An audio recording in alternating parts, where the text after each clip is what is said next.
हम सब के दिमाग में एक सवाल चलता रहता है, कर्म बड़ा होता है या भाग्य। यह सवाल आज नहीं हजारों सालों से इंसान के दिमाग में चला आ रहा है। हर कोई कर्म और भाग्य के खेल में फंसा हुआ है।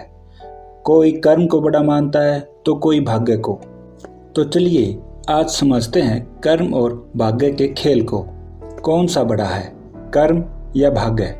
वीडियो शुरू करने से पहले वीडियो को लाइक, शेयर और चैनल को सब्सक्राइब कर दीजिए। और कहानी अच्छी लगी तो कमेंट करके ज़रूर बताइए। कर्म और भाग्य एक ही सिक्के के दो पहलू हैं। जीवन में दोनों का ही समान महत्व है। कर्म से ही भाग्य बनता है और भाग्य से ही कर्म किए जाते हैं। एक बार नारद मुनि भगवान विष्णु के पास जाते हैं और उनसे शिकायत करते हुए बोलते हैं कि हे प्रभु, अब आपकी बनाई हुई धरती पर पहले वाली बात नहीं रही। जो लोग अच्छे हैं, अच्छे कर्म करते हैं, आज के समय उनके साथ अच्छा नहीं बुरा हो रहा है।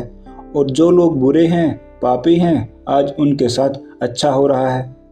यह सब सुनकर भगवान विष्णु मुस्कुराए और बोले, जो हो रहा है वह सब नियति के अनुसार हो रहा है। नारद इस बात को नहीं माने और भगवान विष्णु से बहस करने लगे और बोले, मैं पृथ्वी पर घूम कर आया हूँ। मैंने सब कुछ अपनी आंखों से देखा है। वहाँ पर कुछ भी अच्छा नहीं हो रहा, सब उल्टा ही हो रहा है। भगवान बोले, चलो ठीक है, मान लेता हूँ। पहले ये बताओ, तुमने ऐसी कौन सी घटना देखी है? अपनी बात को सिद्ध करके दिखाओ। यह सब सुनकर नारद मुनि बोले, मैं अभी जंगल से आ रहा था। जंगल में एक गाय दलदल में फंसी हुई थी, लेकिन उस जंगल में उसे बचाने वाला कोई नहीं था। तभी एक चोर वहां आया। उसने गाय को फंसा हुआ देखा, लेकिन गाय को निकालने की बजाय वह गाय के ऊपर से होता हुआ दलदल पार कर गया। थोड़ी दूर जाने के बाद उसे सिक्कों से भरा हुआ एक थैला मिल गया। थोड़ी देर बाद एक बूढ़ा साधु वहां से गुजरा। उसने गाय को देखा और बड़ी मेहनत करके उसने उस गाय को उस दलदल से बाहर निकाला। लेकिन थोड़ी दूर जाने के बाद वह एक गड्ढे में गिर गया और उसे चोट लग गई। अब आप ही बताइए, एक चोर जिसने उस गाय को नहीं बचाया, उस गाय का उपयोग करके दलदल को पार कर गया, उसे तो आगे जाकर सिक्कों से भरा एक थैला मिला। और एक साधु जिसने बड़ी मेहनत करके उस गाय को बाहर निकाला, वह गड्ढे में गिरकर घायल हो गया। यह कैसा न्याय है आपका?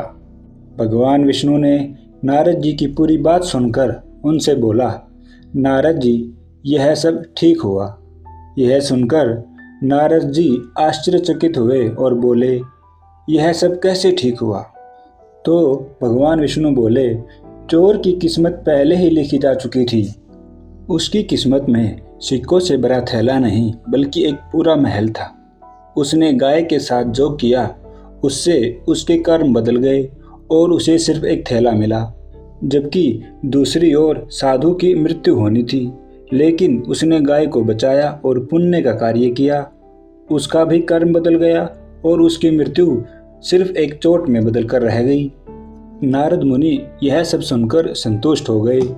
अब नारद जी को यह समझ आ गया था, अगर हमारे कर्म अच्छे हैं तो हम अपने भाग्य को भी बदल सकते हैं। यानी कि कर्म ही भाग्य को बनाते हैं।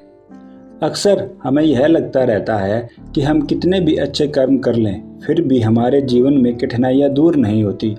लेकिन हम कभी यह नहीं सोचते, क्या पता हमारे साथ इससे भी ज़्यादा बुरा होने वाला हो और हमारे अच्छे कर्म हमें छोटी परेशानियाँ देकर बड़ी परेशानियों से बचा रहे हों। याद रखिए, आप किसी के साथ अच्छा करोगे तो आपके साथ भी अच्छा ही होगा। जीवन में कभी भी किसी के प्रति बुरा भाव मत रखिए, क्योंकि यह आपके भाग्य को ही खराब करेगा। तो दोस्तों, यह थी कहानी कर्म और भाग्य की। अब आप भी अच्छे से समझ गए होंगे कि कौन बड़ा है, कर्म या भाग्य।